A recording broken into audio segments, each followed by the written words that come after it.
Nós temos condições, nós temos possibilidade e nós provamos que é possível.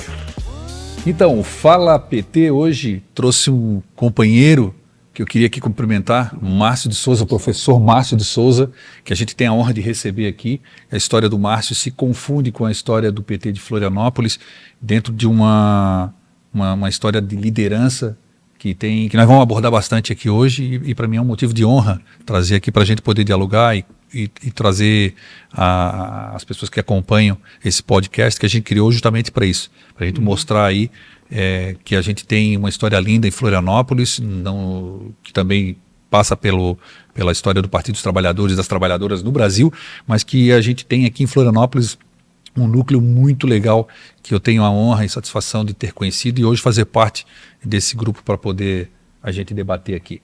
Então, Márcio, que é um ativista do movimento negro há 45 anos e é do movimento sindical há 44 anos, professor, ex-vereador de Florianópolis. Seja bem-vindo aqui no Fala PT. Então, querido companheiro, satisfação nossa, né? Nossa porque quando nós decidimos lá em casa vir ao podcast, foi uma decisão coletiva também, né? Minha companheira, minha filha, eu falei sobre isso, ela disse, vamos lá, nós estamos na campanha do Lela, né? Então, é de fundamental importância contribuirmos com a campanha, e essa é a minha forma que eu posso, nesse momento, fazer uma contribuição através da memória do Partido dos Trabalhadores, naquela etapa que nós construímos, ingressando lá como filiados, né, lá por volta de 86 oficialmente, e depois participando das campanhas do PT como vereador lá em 1988. Como é que começou a tua história com a política? Diretamente com a política? Como é que você se apaixonou por ela? Quando é que você sentiu assim, eu sou político? Eu sou culturalmente, para ser justo, né, eu sou uma pessoa que tive a oportunidade de, lá na minha escola, chamada primária, naquela época, né, as séries iniciais, hoje, lá com 7 anos, 8 anos de idade, eu estudei numa escola privilegiada do ponto de vista das práticas pedagógicas daquela época. Eu estudei na Alferes Tiradentes, uma escola que não existe mais hoje, da saudosa professora Olga Brasil, ex-aluna da Antonieta de Barros, e que implementava na sua escola as práticas pedagógicas da dona Antonieta de Barros. E a dona Olga Brasil foi uma das alunas destacadas da professora Antonieta. E a dona Olga Brasil aprendeu a fazer política com a professora Antonieta. Ela seguia a dona Antonieta nos comícios, né, na cidade, e ali a dona Olga Brasil se impregnou também de gosto pela política. Isso ela praticou na escola dela. Então, uma vez eu fui candidato com 8 anos de idade, eu fui candidato a líder de turma. Sim, o líder de turma antigamente. E a dona Olga exigia, então, que os candidatos teriam que pegar uma folha de cartolina, escrever suas propostas na folha de cartolina e ir para o meio do pátio defender as propostas que postulavam para ser porque eu quero ser líder de classe. Então, com 8 anos de idade, eu aprendi isso numa escola. Então, e era uma escola, e a dona Olga Brasil é uma mulher considerada de direita. Isso em plena ditadura militar. Nossa! Então nós temos muitos, quem for ver isso aqui, que foram nossos contemporâneos na Olga Brasil, eu tenho um dileto amigo que é o Wilson Schmidt, que é doutor ali da Universidade Federal de Santa Catarina, está aposentado hoje, ele é da engenharia agronômica. Nós dividimos a mesa, né? Eram 4 pessoas sentadas na mesma mesa, né? Assim era a nossa escola. E nós fomos aquele grupo, e ali aquela escola formou muita gente que ascendeu academicamente para a Universidade Federal de Santa Catarina. Então, nós tivemos essas intuições colocadas lá. Isso na escola. Em casa, o meu pai, que era tipógrafo, e o tipógrafo, naquela época, no jornal, era o sujeito que lia o jornal, montava o jornal, escrevia em chumbo da direita para a esquerda. Montando tudo, né? Tudo. Preparava as letras, chumbo derretido, em alta temperatura, derretia o chumbo, fazia as letras, e ali ele escrevia. E o pai vivia no ambiente político da cidade, né? Era ali nas redações que Sim. como no saudoso tempo do jornalismo, Sim. né, das grandes redações, Ali que a política fervia. fervia. Então, meu pai é um homem muito, muito bem formado, né? E, estranhamente, por quê? Meu pai, minha avó, a mãe dele, foi uma mulher escravizada, né? E que escrava foi, e a minha avó, mãe de meu pai, ela morre com 102 anos de idade, em 1974. Né? Então, meu pai nasceu em 1917. Muito próximo do término da escravidão, que foi em 1888. Sim. Tá? Então, 29 anos ali, meu pai nasce mais adiante. E aquela época do nascimento do meu pai, até meados de 60, praticamente, a maior parte dos homens, em especial a população negra, era analfabeta. Uhum. Então, meu pai, jovem, não sei como ele aprendeu a ler e escrever e foi trabalhar no jornal. Isso que eu ia perguntar, mas olha só. Eu não sei onde foi a Que relação isso. de aprendizagem dele para leitura, para conhecimento gerais, para a tipografia. Ele tinha que ser letrado já. Sim. Né? Então, ele teve essa trajetória. E o pai, na década de 50, ele foi candidato a vereador. Então já está na veia. Estava ali dentro de casa, né? E chegou na década de 70, abreviando um pouquinho, na década de 70, quando nós tivemos a aparição nas TVs, a campanha de 74, me recordo ainda, o meu pai se colocava na frente da televisão para apreciar o programa eleitoral. Então ele dizia, por exemplo, o seu Walter Almeida, falecido Walter Almeida, que era um funcionário da Câmara Municipal, não chegasse a conhecer. Não, mas já ouvi falar. Ele gostava muito de um palheirinho, fumava um cigarrinho de palha. Ele tinha sido candidato com meu pai na década de 50, a vereador. Uhum. Quando o seu Walter Almeida passava, o pai dizia, esse é meu candidato porque fomos candidatos juntos lá, não sei o que, naquela época. Olha. Então, essas coisas todas E nós sempre tivemos um posicionamento político lá dentro de casa, né, e eu era criança, né? Meu pai faleceu, eu estava com 14 anos de idade, então não tinha muita nitidez ideológica, mas sabia que as coisas, da maneira como estavam, não eram da concordância do meu pai. Né? E eu tenho um momento assim, bastante, lá em 68, quando nós nos reunimos em torno era comum, à noite nós íamos para o quarto da minha avó, porque minha avó já estava cega no final da vida dela, e chegava minha mãe, chegava meu pai, e eu contava as novidades para a avó. Ela ainda estava sintonizada. Sim. Né? Com 100 anos de idade, ela estava ali... Para ela saber o que aconteceu no dia. Ela saber, e dava opinião. Né? Sim. Então, a mãe chegava do trabalho, ia para o quarto a mãe chamava minha avó de Dona Emília, aí nós ficávamos reunidos e os adultos conversando acerca do dia. Né? E teve em 1968, o rádio, nós estávamos conversando, o rádio noticia o assassinato do Martin Luther King. E aí tem uma música de fundo, o pai ficou profundamente entristecido com aquilo, né? E dizia o que será da gente. O pai falou algumas coisas desse tipo, do impacto político do assassinato do Martin Luther King nas nossas vidas. Então, isso eu captei com muita... Lembro bem isso. Né? Foi no nosso quartinho ali e tal, essas coisas. Já então, tem uma energia ali que era algum aviso. Uma coisa de sintonia política, né? De preocupação política.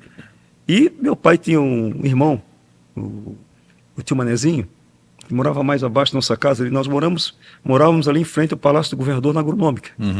Tem uma rua João Rocha, tem a clínica infantil bem na entrada da rua.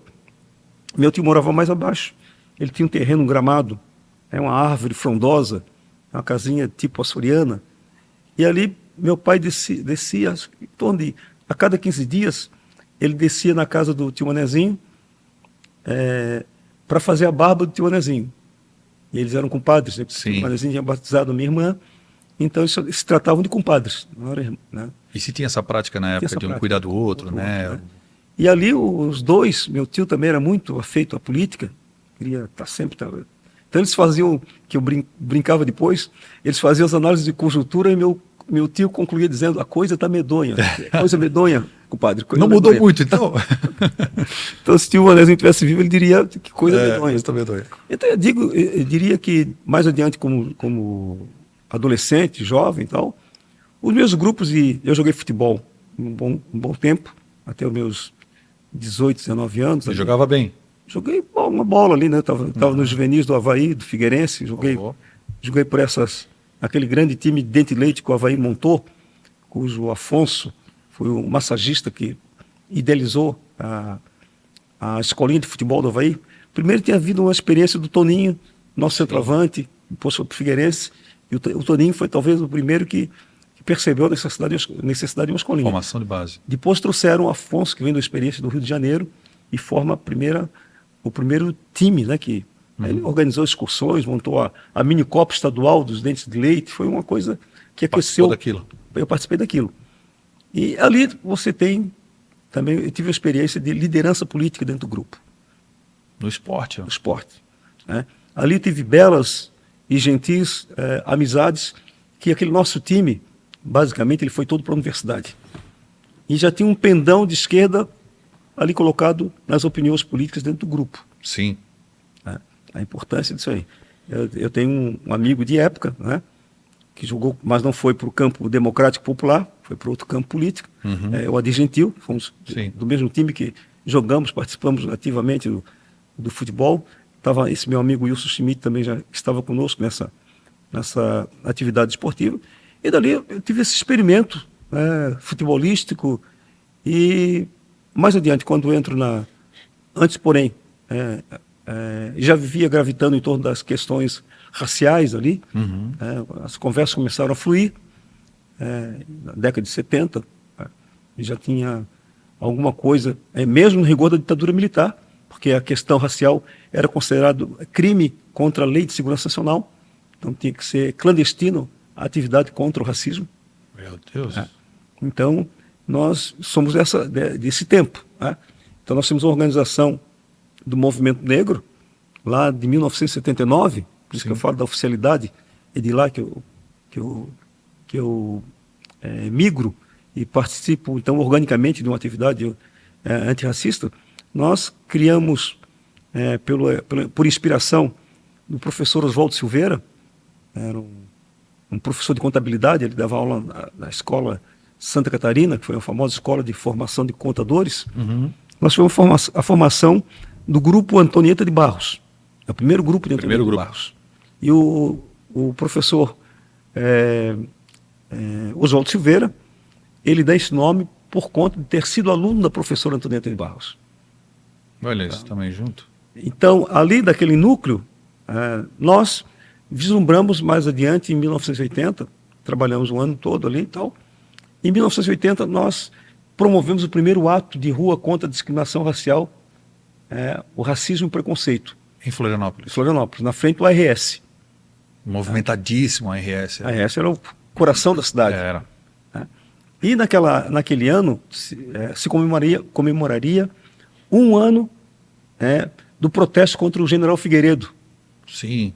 Então, quando teve em Florianópolis. Quando teve em Florianópolis, em 79, que teve a contestação do povo, né, rejeição à ditadura militar, que tem que ser relembrado sempre. Foi um passo importante para a cobrança dos militares. Né? Isso. E o Neto Figueiredo atuou esse ano na organização do golpe militar. Ele está lá nos Estados Unidos. Neto Figueiredo. Então, é um sangue na veia de fascistas e de golpistas. Sim, e agora está cada vez mais claro, aparecendo direto a cada dia eles expõem mais ainda o que eles estavam tramando, né? E que por muito pouco não aconteceu. Por muito pouco mesmo. Mas o golpismo é uma permanência. E o pior é que eles dizem que, mas não aconteceu, então não teve crime. Nossa, meu Deus. Mas como que... mas o cinismo, tem essa pretensão, né? Então, lá em 80, nós fizemos o primeiro ato de rua. Como é que foi esse ato ali? Como foi o primeiro, numa cidade como Florianópolis? Nós tivemos a imprensa contra nós. Também? Massivamente, né? Nós somos acusados de sermos um grupo de divisionistas que queríamos importar uma prática de divisão de raças. Teve editoriais de jornais aqui da cidade foram nessa linha. Caramba! Nós tivemos gente presa na madrugada, que a gente está preparando os cartazes de rua. Tá? O Oswaldo Vieira, que é outro companheiro nosso também, combativo, Oswaldo Vieira, Eles Oswaldo Poeta. estavam, então, monitorando vocês. Sim. Né? E nós tínhamos programado o ato, seria na frente, na frente do ARS tinha um queijo, né? Aquele banco redondo. Sim, o banquinho redondo ali. Então nós planejamos que o ato seria ali. Uhum. Né? Microfone. Aí tínhamos combinado com a escola de samba Protegidos da Princesa, que ela desceria o morro, cantaríamos o samba, o Canto das Três Raças, Ali também na ali frente. também na do quadro. frente, um ato de distribuição de carta, tal. E nós adotamos naquela nossa carta, a carta de princípios do MNU, Movimento Negro Unificado contra a Discriminação Racial, que tinha sido fundado um ano antes em São Paulo. Né? Então tinha uma carta aberta à população, nós utilizamos aquela carta como um dos princípios do Uma consciência, referência, né? referência. E fomos com aquela carta para a rua. Bom, houve impedimento policial na época de não deixar a bateria da Protegido chegar até o ato. Não chegou? Não chegou. Aí o que eu fiz? Meu estilo, eu fui ali no Zé Domênico, comprei... São Domênico, para quem não conhece, é a loja de instrumentos musicais. Ela faz parte do nosso Tradicional, faz parte da história. Aí nós fomos ali, eu fui ali na Zé Domênico, olhei ali o que tem que fazer. Comprei um surdo, um tantã, mais umas peças de metais. E vamos fazer o nosso som. Vamos fazer assim, não seria por falta de surdo, de acompanhamento, Sim. que o samba não ia sair. Aí fui lá, comprei, trouxe, dei um cheque para 30 dias, acho que para 30 dias naquela. Cheque. Um checaço lá, tal, do Besc, nosso querido Besc, e o Besc salvou, o cheque do Besc salvou aquela Salvou a manifestação. A manifestação. Então, ali o coronel Ari Oliveira, que é o chefe de segurança pública, foi para lá para assistir o ato. E aí, surpreendeu, provavelmente. Ele foi lá, escutou que nós falamos palavra de ordem toda contra a ditadura. Sim, claro. Denunciamos aquela época, há 44 anos atrás, o maltrato aos negros, a perseguição policial aos negros, a falta de emprego, a baixa escolaridade, tudo isso que essa pauta continua hoje. Sim. Lá em 1990, 1980, nós estávamos lá na rua falando sobre isso. E de lá nós passamos uma época, todo 20 de novembro nós íamos para a esquina ali da Igreja São Francisco, havia uma tenda nossa, nós construímos um grande parte da militância colocada ali. Então, novembro, que é o 20 de novembro de Zumbi de Palmares, nós lá dessa época já trazíamos o 20 de novembro como a peça fundamental para dar conta, para emblematizar, para dar conteúdo, para dar linha política para a população negra. Já liderava bem esse processo. O PT estava recém sendo criado. Você, isso foi concomitantemente? Você foi fazendo, foi trabalho e já entrou no PT? Onde é que entra o PT na... O PT entra em 86. Né? Foi mais à frente? Mais à frente. Aquela época eu estava envolvido tão somente com o movimento sindical. Eu era da base, né? Eu era do professor do Instituto. Em 80, eu gosto de falar muito isso para a juventude. Em 80 nós fizemos a primeira greve em plena ditadura militar no estado de Santa Catarina, por baixos salários, congelamento de salários, por concurso público. Em Santa Catarina. Santa Catarina. As primeiras greves de funcionários públicos no Brasil. Os professores catarinenses são corajosos, então. A LISC, a gloriosa LISC, que hoje é o SINT. Nós fizemos aquilo ali. Nós não tínhamos proteção de coisa alguma, nós não tínhamos lei de ACT, nós éramos chamados de professor designados. Designados, não valíamos nada. O professor olhava para a nossa cara, no outro dia mandava embora. Eles tratavam como um faz de conta. Ali, né? Tinha um secretário de educação que dizia, se ele quisesse pegar professor, ele fazia igual cachorro, pendurava uma linguiça na porta da escola que ele ia ter professor. Então, esse distrato para o professor de Santa Catarina... Distrato que recentemente a gente teve no presidente da República. Sim. Destratava os professores. Então, a lógica, hoje, o Jorginho Melo continua destratando o professor. O secretário de Educação, o Madom, continua destratando o professor. Só os professores não entendem que esse distrato é histórico.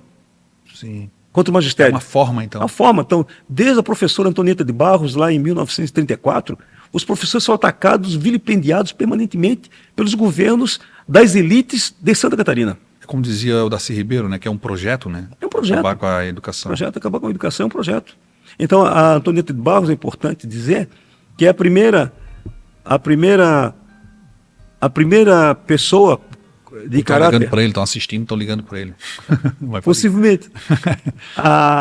É a primeira pessoa política com cargo mandatário que faz a defesa do financiamento público da educação. Esse era o debate fundamental do Antonieta de Barros. Olha só, isso, que ano isso? Isso em 34, 35. Ela estava na frente o tempo dela. O tempo todo. Eu fico assim, às vezes, por vezes arrepiado quando eu vejo É impressionante. a capacidade, A luz que ela trazia. A luz que ela trazia. Então, foi a primeira pessoa que fala em concurso público para ingresso no serviço público. Pode imaginar um negócio Essa desse. uma mulher dessa naquela época era indesejável. É. Para a maior parte da sociedade que não compreendia e também pelos políticos tradicionais que mantinham já o serviço público como uma esfera da sua influência política. Só para eles. Só para eles, indicação só para eles. É. Tal. Então, o concurso público de 34, ele só vai acontecer no Brasil em 88, com a Constituinte em 88. Que é a nossa Constituição brasileira. A importância dela. É. Mas olha a luta que vem lá de trás. E para uma professora. Uma professora. Aqui, mulher negra. Mulher negra de Florianópolis, Santa Catarina. E aí pensa o Dia do Professor, que é um dia de orgulho, de reflexão da categoria, o 15 de outubro, Sim. é obra da professora Antonieta de Barros. Para quem não sabe aí. Ó. Então, é lei. Sim. E muita gente anda burlando essa lei. Faz o professor trabalhar nesse dia, e os professores se convertem a trabalhar nesse dia, tem que dizer para o diretor da escola que é lei, não vou trabalhar, tenho amparo. Mas muitos professores, por desinformação, vão e trabalham nessa data. E é um distrato até mesmo com a reflexão do que a data representa, né? De toda essa história, né? Uma memória que tem, que é forte. Na década de 80, nós fazíamos encontros, a Alice fazia encontro no Dia do Professor, com 3.000, 2.000 professores na antiga FAC, que é o ginásio do Instituto. Sim. Delegações de todo o estado vinham para o Dia do Professor. Então são peças que nós temos que recompor na memória de luta desse estado, para dizer que nós não somos de brincadeira. Essencial. Nós não somos de brincadeira, e mesmo que nós tenhamos esse encontro, esse confronto permanente com a direita no estado, nós sempre tivemos a capacidade de resistir.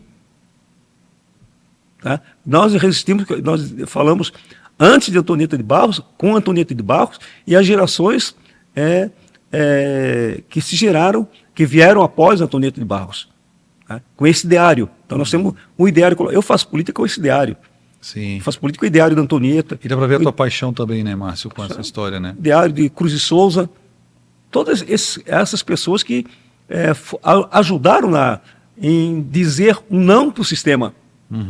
Quando o sistema insiste em dizer sim, e mesmo que a maioria da sociedade queira dizer sim para o erro, nós estamos aqui com a verdade histórica colocada, com um trabalho histórico, um trabalho de resistência política, e especialmente em Santa Catarina, o Grupo Negro, ele tem uma tarefa mais avançada, em função de que você vive num estado onde uma cidade, como por exemplo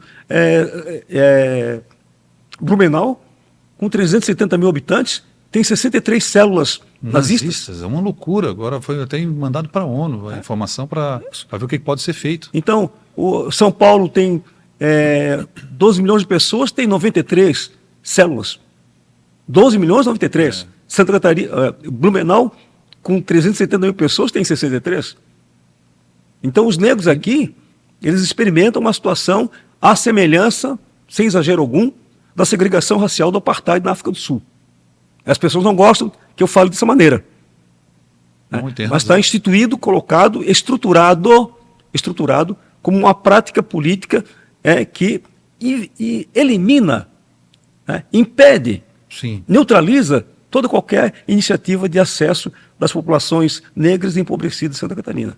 Então, eu vim para o PT como partido que mais comportava o conjunto dessas demandas que nós estamos a debater no seio do movimento negro. Você se identificou com essas suas pautas, suas lutas, com a história da Antonieta e viu que o Partido dos Trabalhadores e das Trabalhadoras estava ali e dizia, esse pessoal pensa que nem eu, vou para lá me juntar. Então, E quando chega lá, já tinha o movimento negro dentro do Partido dos Trabalhadores? Não, nós somos o movimento negro do PT. Sim.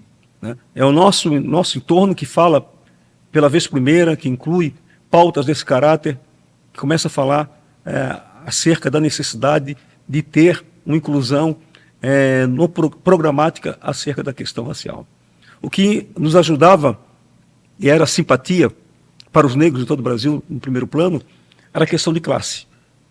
Nós negros todos somos trabalhadores. Sim. Então, essa questão de classe Muito importante. nos Nos dias de hoje. sinalizava com uma possibilidade do debate da questão racial e do debate da questão de gênero, que comporta as mulheres negras aí colocadas.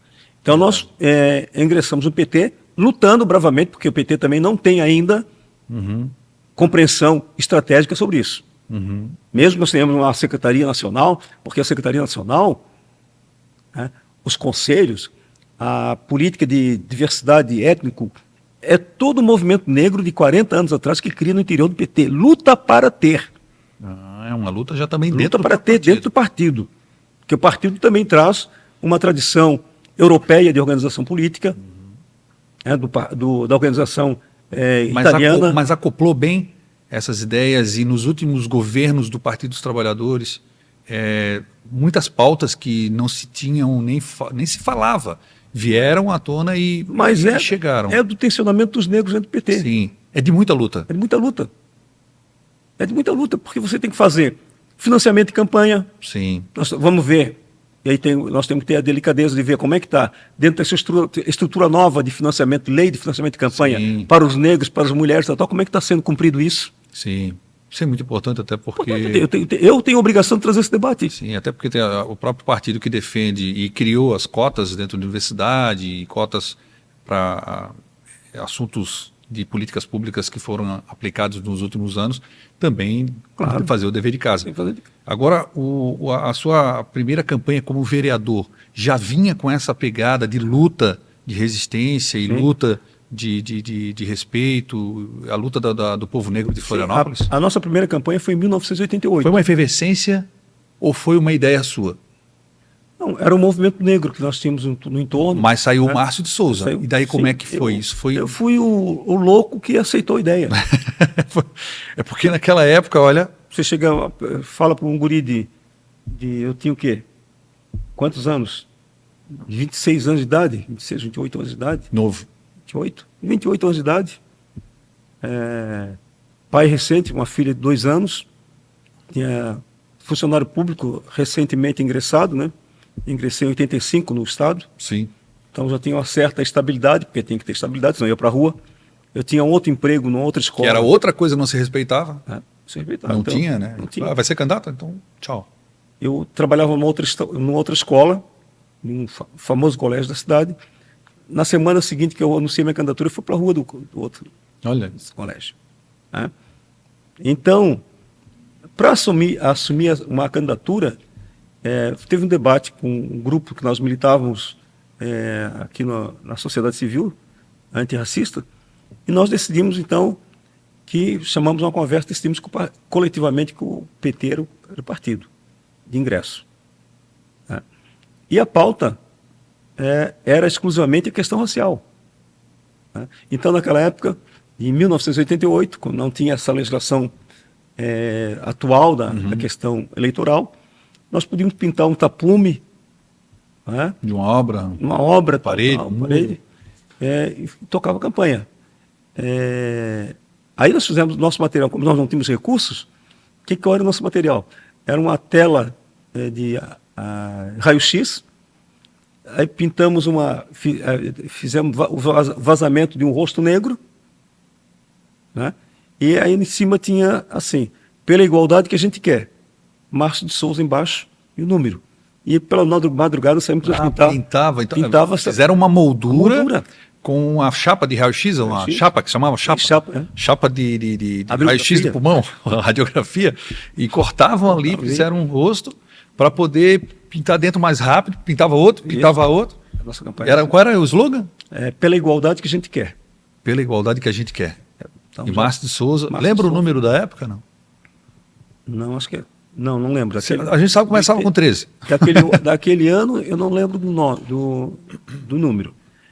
Então foi assim, aí nós fizemos nessa campanha, nós tínhamos um carro, demais, eu tinha uma moto, né?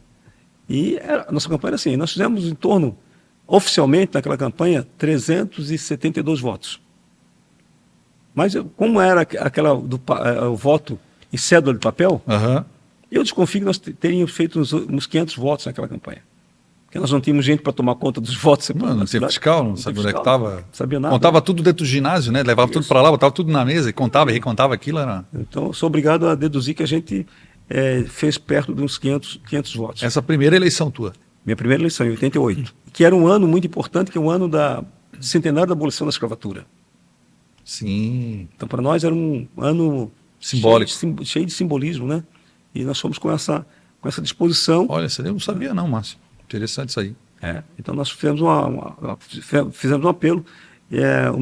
O meu panfleto era um panfleto papel jornal, que eu consegui uma gráfica baratinha lá no interior de Biguaçu. Foi buscar até lá. Fui buscar até lá de ônibus, né? De ônibus ainda? De ônibus ainda, soltei lá no final do Biguaçu. Não, pensa vocês no horário que o ônibus da época, né? Se hoje o pessoal já reclama, tu imagina na época. A minha filha num braço e o pacote de campanha, só aquele também. Era só para a campanha toda? Para a campanha toda. E a campanha era longa? Barbaridade, né? Era longa. E ali nós fomos para o trecho com esses momentos assim da organização da campanha, né? Essa coisa toda.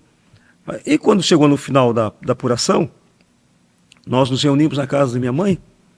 Então eu disse assim para a turma: excelente resultado. 500 votos com essa estrutura que nós fizemos. Nossa. Então daqui a 4 anos a gente se elege vereador. Tu falou isso? Isso é só o início. Eu vou trabalhar 4 anos, fazer outras formas, procurar outros caminhos, planejar de outra maneira, e daqui a 4 anos nós vamos ser vereadores da cidade.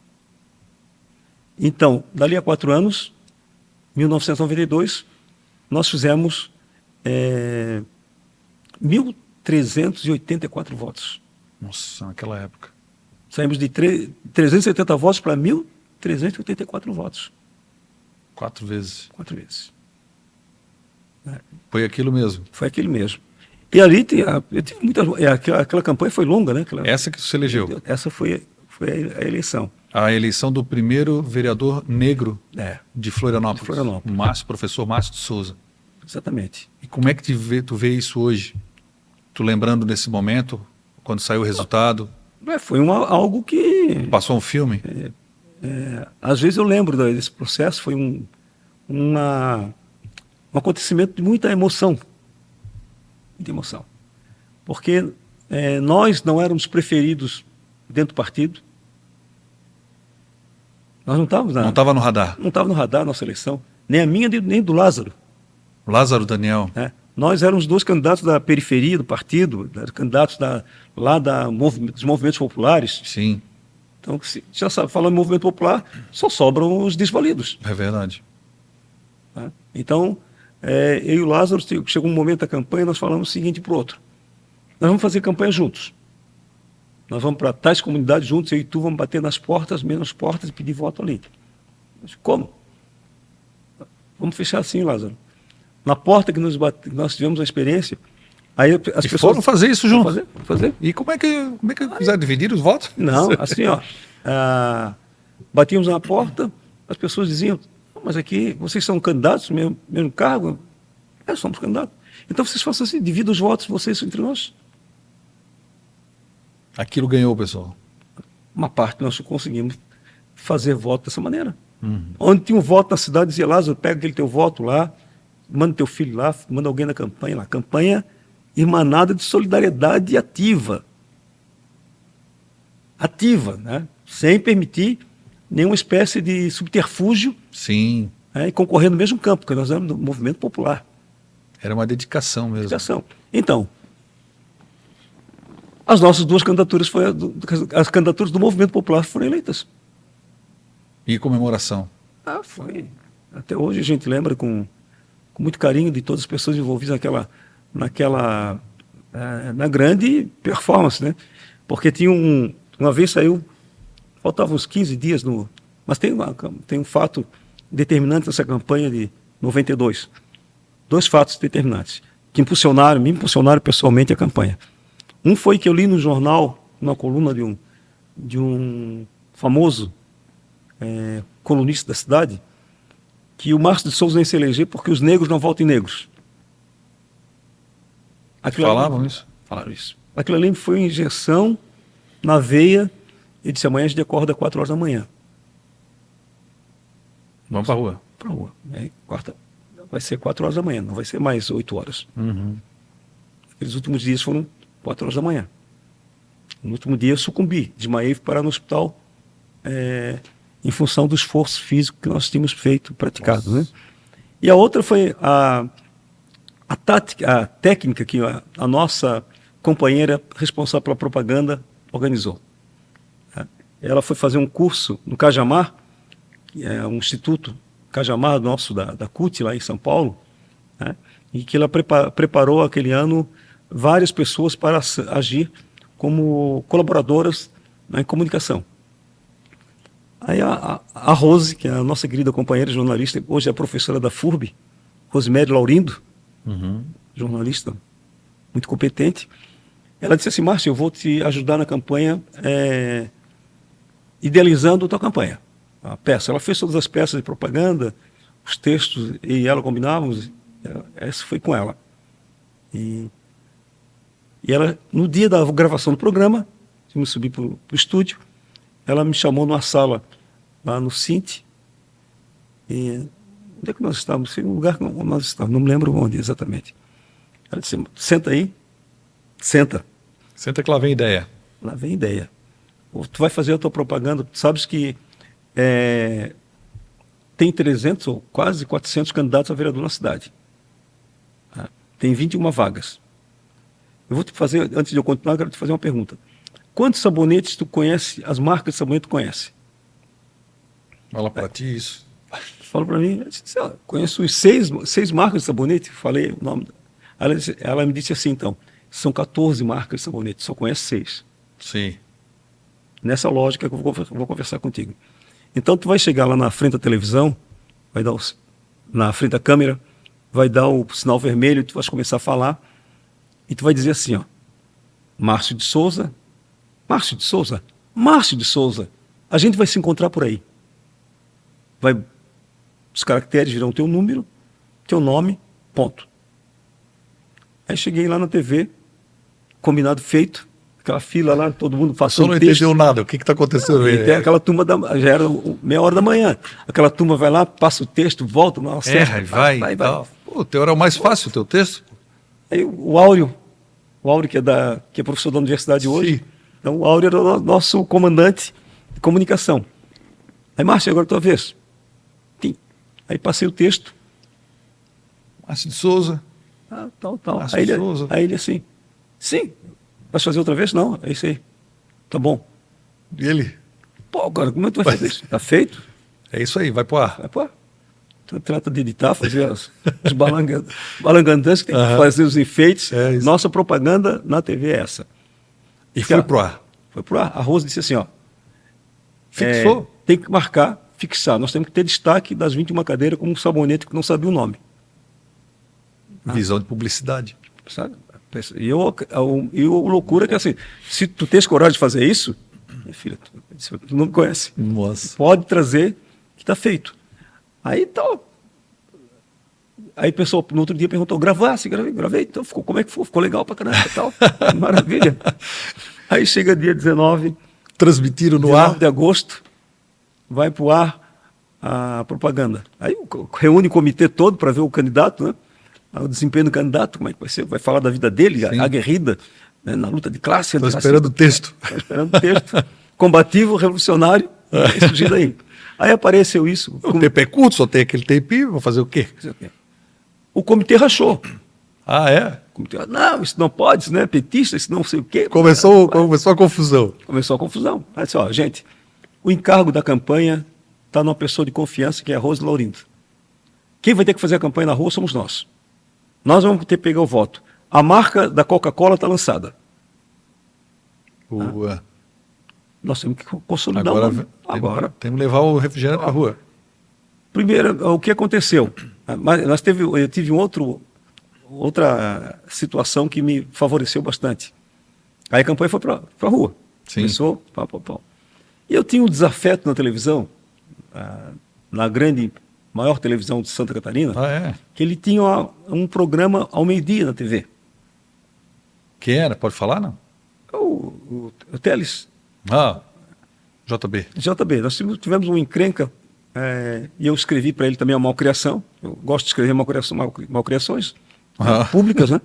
Aí escrevi para ele e ele guardou aquilo ali, ficou envenenado esperando a curva, né?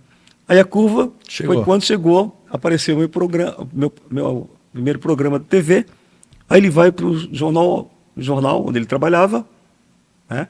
E faz assim: então, começou o programa eleitoral e já apareceram os candidatos.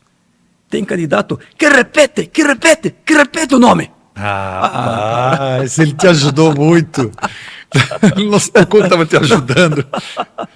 Pronto, não precisava falar mais nada. Não precisava falar, Massosa. A turma foi para frente da televisão para ver esse candidato, gente. Achei ele, pronto, já fixou. Ele, candidato. Deu certo. Certo? Então, Muito bom. nós fazíamos um mini comício nas comunidades, a Kombi, Sérgio Grando, falecido Sérgio Grando, Sim. na frente. E os candidatos regionais, a minha região qual é? Ia para os morros, tá? Lá no continente, e por aí assim afora.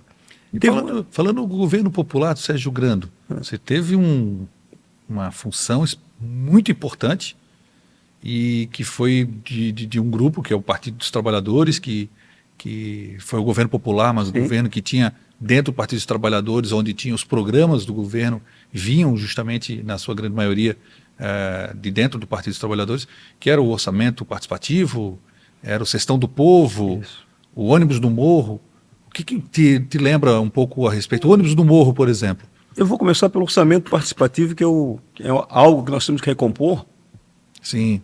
porque na nossa experiência do modo petista de governar, Traz talvez transparência, né? Traz transparência, traz. participação traz transparência, traz fiscalização, traz economicidade. As pessoas vão escolher realmente aquilo que é importante para a cidade, para o bairro delas. só temos vantagem. Só tem vantagem. A chance de errar é muito menor. Porque a participação, as pessoas estão escolhendo. Claro. É muito bom. Então, ali nós introduzimos, ainda no calor das políticas públicas e sociais, o orçamento participativo vem nessa esteira, né? Dessa experiência que não foi criação do PT propriamente, mas ele traz o aprimoramento que o PT proporcionou ao modo, né, de planejar, através do orçamento participativo, que é uma peça de planejamento fundante, né? Para elaborar um planejamento que tenha esse apelo popular. E era tão odiado pelos nossos oponentes na Câmara Municipal, porque você retirava da mão do vereador O poder. isso que acontece lá em Brasília, do Lira ficar com a parte do orçamento, Isso. né? Enquanto não quebrar essa condição precária, né, atrasada secularmente, tirar do deputado. O deputado não foi de parlamentar, não é eleito para administrar orçamento. Esse é o fundamental. Verdade. E a nação não entende, não quer entender, desconhece Não sabe o poder que tem. o poder na que mão, tem. né? Então, colocava o orçamento participativo, como nos colocava a disputar ideias na sociedade. Eu queria uma ideia lá para o bairro da Agronômica, eu ia lá para o bairro da Agronômica na sessão do orçamento participativo, dizer: nós queremos aquele posto de saúde que está lá na Agronômica. Foi disputa no interior do orçamento participativo que nós vencemos. Sim, está lá Né? hoje. Está lá até hoje. Que deveria ser o nome do posto de saúde, deveria ser Irmão Celso, que era o grande enfermeiro do abrigo de menores, que atendia a população, saía de noite para atender a população em casa. Verdade. Mas a prefeita Ângela Min não permitiu que nós colocássemos o nome do irmão marista, Irmão Celso. Né? Mas foi a disputa que nós fizemos dentro do orçamento participativo. O posto de saúde da Trindade, que funciona do lado do terminal, é outra disputa que nós fizemos no orçamento participativo. Olha Que a só. Trindade não tinha também posto de saúde. Nós apresentamos emenda, fizemos a disputa e saiu lá da Agronômica. Saiu da Agronômica, não. Saiu. Eu nem lembro onde é que era, perto da universidade, acho que era o posto de saúde, e nós instalamos ali naquele local. Então, assim. E era uma comemoração da população que escolheu, né? Claro, escolheu. Optou por algo que fosse realmente refletir a vontade da população daquela região. E nós tivemos um binômio, que eu chamo de binômio, Sestão do Povo e ônibus do Morro. Foi uma das mais brilhantes ideias que nós conseguimos apresentar do ponto de vista social, né? Que o Sérgio Grande tocou essa ideia e nós assumimos a luta pelo ônibus do Morro. Eu era um morador do Morro. Foi nesse projeto que o Lula veio.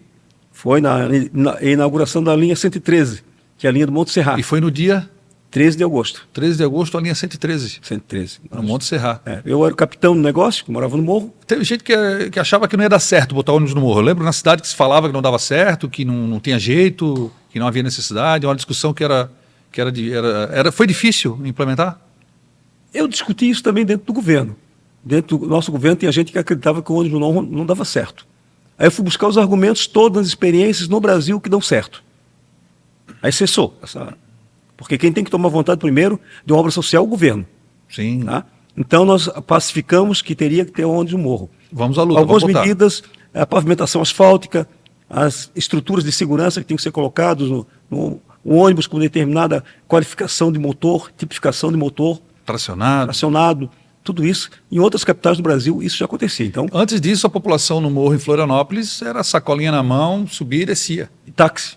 Para ir na feira. Muitas vezes ficavam isolados da cidade, não viviam a cidade porque não conseguiam se locomover. Tinha gente... Deixavam Tinha gente 3 anos ainda no centro da cidade. Nossa, eu só imagino. 3 anos E o ônibus no morro foi uma festa. Naquele dia, quando inaugurou, faltou espaço dentro do ônibus para entrar junto com o Lula dentro do ônibus? Tem muita gente que fotografia distribuindo que eu estava lá, que não sei não. Quem fez, aquela ali nasce de uma promessa mal feita pelo Grando. Promessa mal feita. Ele prometeu para o Padre Vilso, na frente da igreja do Padre Vilso, que o morro ia ter ônibus. Mas talvez o Sérgio Grando nem acreditasse que ele ganha a eleição. Daí tem que cumprir, agora tem que dar um jeito. Ganhou, tem que dar um jeito. E eu morava no morro, morava no pé do morro. Né? Aí, imagina a cobrança. Aí tu conhece a rapaziada... Já era vereador nessa quando morava? Claro, eu me elegi nessa... E aí tu ia pro morro todo dia? Todo dia. E todo dia ouvindo? Márcio, o ônibus no morro, quando é que... Aí eu disse, Sérgio, quem fez a promessa na igreja, embaixo da cruz, foi tu. Então tu vai dar conta de apresentar uma proposta para a gente resolver esse problema. Aí resolvemos. Tanto eu a perturbar o Japa, o Walter, Tamaguchi, que era da Núcleo de Transporte, Sim. E toda a turma do PT ali dentro do Núcleo de Transporte, se convenceram que tinha que colocar o morro, tinha que colocar o ônibus. Aí fizemos. Aí o Grando viu que aquilo ali era um negócio bacana. Aí levamos para onde? Morro do 25, né? Morro da Coloninha, né? Morro do Horácio. Olha só. Essa política pública... E hoje é lembrada até hoje, né? Política pública, deu vida nossa. para a população. Claro. E a gente liga aqui os pontos do ônibus no morro de um governo do PT, o governo popular de Florianópolis, com o PAC do maciço, do governo Lula, do PT também, que deu para dignidade com moradia, com saneamento básico, com muros de contenções, deu segurança, também que foi agora mais recente, há 20 anos atrás, aqui, um pouco menos, que foi no governo Lula, que foi um dos maiores projetos de PAC de urbanização. E hoje é uma marca para Florianópolis, para Santa Catarina, que demonstra realmente que é um partido que tem um apreço, né, com políticas públicas que tem um apreço pela população que mais precisa. Então isso nos orgulha. E além disso, a educação, né? Porque a educação com a Doroti Martins, nossa secretária de Educação, a implementação que nós fizemos de práticas de inclusão, melhoria tecnológica na educação, de ordenação pedagógica, de qualificação profissional, parada pedagógica no mês de julho. Parada pedagógica, nossa, isso foi Isso que vinham pensadores de diversas partes do Brasil e do mundo para contribuir com a jornada pedagógica aos professores. E é o que revolucionou e que as pessoas não têm noção, às vezes, do que a gente alcançou índices de educação em Florianópolis, é porque alguma coisa lá na história aconteceu para que isso ocorresse. E sem aqui esquecer, negligenciar, que ou melhor dizendo, olvidar, como gostam os irmãos, né? Olvidar. Que a condição salarial dos professores e funcionários públicos da rede municipal de Florianópolis decorre da continuidade da política de gatilho salarial que o Sérgio Grando manteve. Isso tem que falar o tempo todo.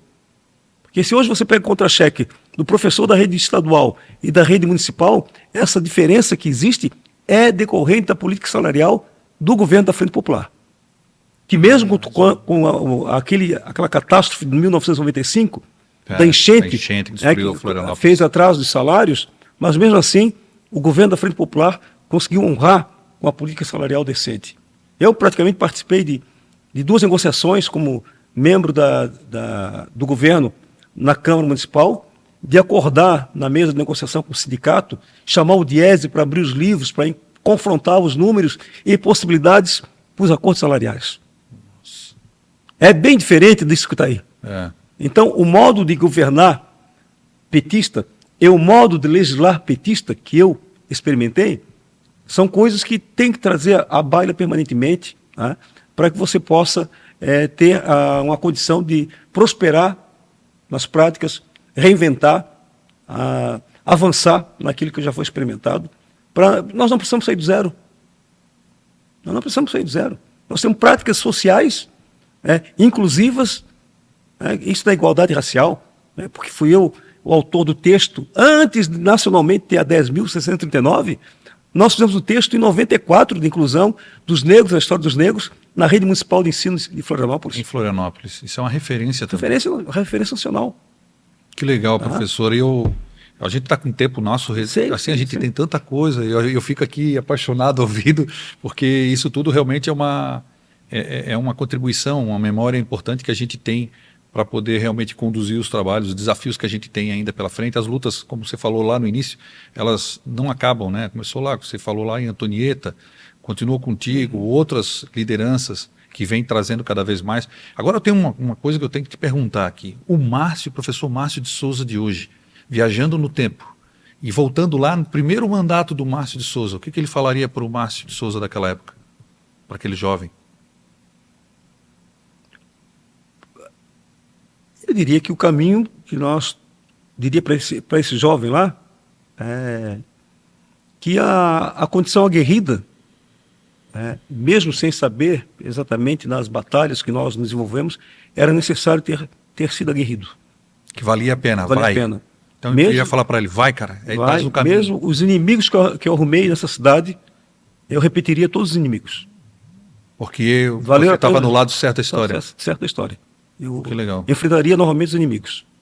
Ô, professor, quero te agradecer de montão mesmo por tudo que tu fez na história da nossa cidade, para a história do Partido dos Trabalhadores, das Trabalhadoras. Para mim é um motivo de grande honra hoje estar nesse partido aqui, ombreando junto nessas lutas e me colocando à disposição para poder levar aí as bandeiras do nosso partido para as lutas que a gente tem na nossa cidade, que é a capital catarinense, e é um desafio daqueles gigantescos. E só permita concluir, claro, dizendo assim, eu tenho que pegar o chapéu aqui, o chapéu, fazer uma referência, que é uma referência que eu faço, uso chapéu por uma tradição de homenagem ao meu pai, meus tios, os amigos do meu pai, que todos eles usavam chapéu.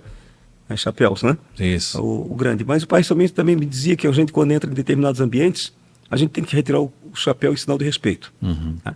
Então eu faço isso com uma prática aprendida lá culturalmente com o meu pai. Mas eu quero dizer assim, conclusivamente, nessa minha participação, que eu tenho enfrentado, eu tenho escutado nas ruas muitas falas de perguntando por que o PT não é vice de fulano, de ciclano, tal. Eu disse assim, o PT não pode ser vice, né, de quem não tem um programa da envergadura do PT. O PT não pode ser vice de quem não tem a história de luta nessa cidade como tem o PT. Independente de seu Lela, de seu Pedrinho, de seu Joãozinho, de seu Manuelzinho ou a Manequinha. Né? Esse é o partido que tem envergadura, tem militância, tem história e tem o direito de pleitear a cabeça de chapa. E é o único que pode fazer a decente defesa do Luiz Inácio e do governo PT nacional. Então, por isso, nesse caso, o Lela é o meu candidato. Pré-candidato ainda, por enquanto. Mas eu fico feliz demais de ouvir isso de ti, com essa energia que tu tens colocado aqui. Eu te agradeço de montão a participação e quero te convidar já para uma segunda rodada, porque a gente tem muita coisa para falar ainda, mas hoje a gente vai deixar isso para que as pessoas fiquem com essa vontade também, para que quando a gente gravar de novo a gente anuncie e o pessoal vai lá, vamos ver a continuidade, porque tem muita história boa. Márcio, brigadão mesmo. Obrigadão também. Vamos continuar a luta junto nessa luta. O Luiz Inácio. Não podemos derrubar ele. Estava descansando aqui um pouco. Tava. Agradecendo aí, Márcio, professor, nosso ex-vereador e eterno vereador nosso de luta, o nosso primeiro vereador negro da capital catarinense.